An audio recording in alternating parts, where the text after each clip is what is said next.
Yəni, məsələ belədir ki, ümumiyyətlə, belə deyək,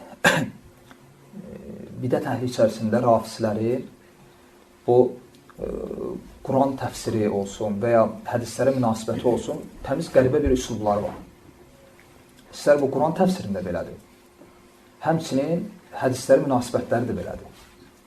Yəni, siz onların təfsir kitablarını açıb oxusaz, dəhşətə gələrsiniz. Məsələn, Təbbət yedə əbi ləhəbin və təb. Əbu Ləhəbin iki əli qurusun. Yəni, Talhanı Zübeyir. Məsələn.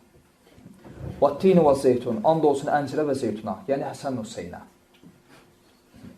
مَرَجَ الْبَحْرَيْنِ يَلْتَقِيَانِ بَيْنَهُمَا بَرْزَخُ اللَّهِ يَبْغِيَانِ Ər-Rəhmən surəsində. Allah iki dənizdən danışır. مَرَجَ الْبَحْرَيْنِ يَلْتَقِيَانِ İki dəniz, yəni Fatimə nə? Əli. Və orada nə çıxır? İncinə mirvari, yəni Həsən Hüseyn. Halbuki ayənin bu məsələlərlə heç bir əlaqələri yoxdur. Çünki surə Məkkə surəsidir. Yəni Ər-Rəhmən surəsi Məkkə surəsidir. Əli ilə Fatimə radiyallahu anhumə evləniblər Mədinədə. Yəni bu ayə nazil olanda Həsən Hüseyn yox idi. Əli ilə Fatimə də evlənməmişdi. Yəni saf-safadır. Həmçinin hədislərə baxışları da belədir. Məsələn, Abdülhüseyn Şərafuddin Əl-Musəvi var. Bu məsələni əsas qaldıran o olur, müasir zamanda. Məsələn, Şiə məzhəbinin qədim kitablarına baxsan, Abu Hüreyrəyə tən görə bilməzsən. Yoxdur. Ən gözəl bariz nümunə İbn-i Mutahhar Əl-Hillinin Minhacül Kəramə kitabıdır. Hansı ki, Şeyxülislam İbn Teymiyyə Rahmehullah o kitaba cavab yazır. Minhacü Sünnə. İbn-i Mutahhar həmin kitabda əhl-i sünnətə, daha doğrusu sahabilərə qarşı təənlər gətirir. Məsələn, şübhələr gətirir. Abu Bakra qarşı, Ömərə qarşı, Osman, Ayşə, Talha, Zübeyir və s. Amma Muaviyyədən bir kəlmə də danışmır. Bu göstərir ki, o vaxtı bu söhbət yox idi. Ona görə Şiə kitablarını açıb baxsaz, Muaviyyə radiyallahu anhudan nə qədər hədislər görəcəksiniz. Hətta öz əqidələri və öz fiqihlərinə dair. Məsələn, filan məsələ dəstəmazı pozur.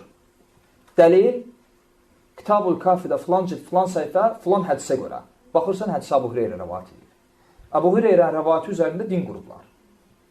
Bugün təyin edirlər. Bu məsələləri də məşhurlaşdıran Abdülhüseyn Şərafuddin Əl-Musəvi olur. Bir kitab yazır, Saxta hədislər adında.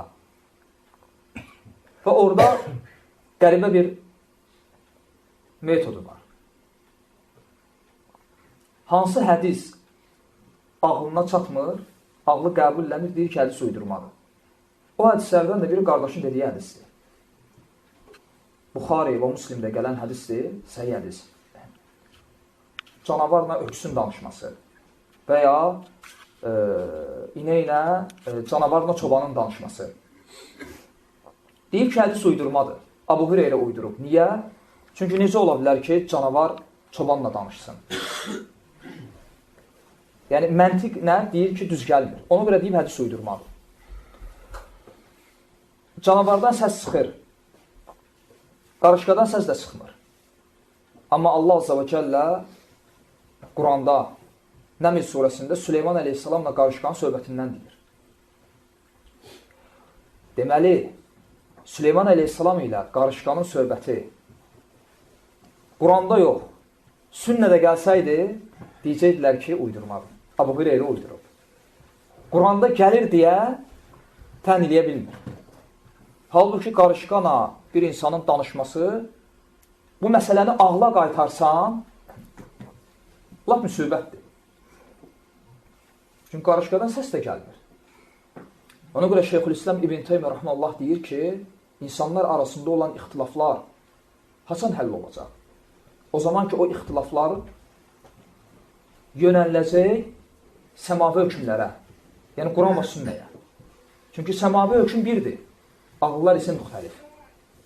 Əgər məsələni Quran və sünnəyə yönəltməyib, ağla yönəltsən, bil ki, ağıllar müxtəlifdir.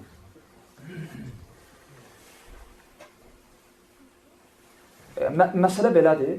Ona görə öz kitablarında nə qədər hədislər var, saymaqla qurtarmaq olmaz.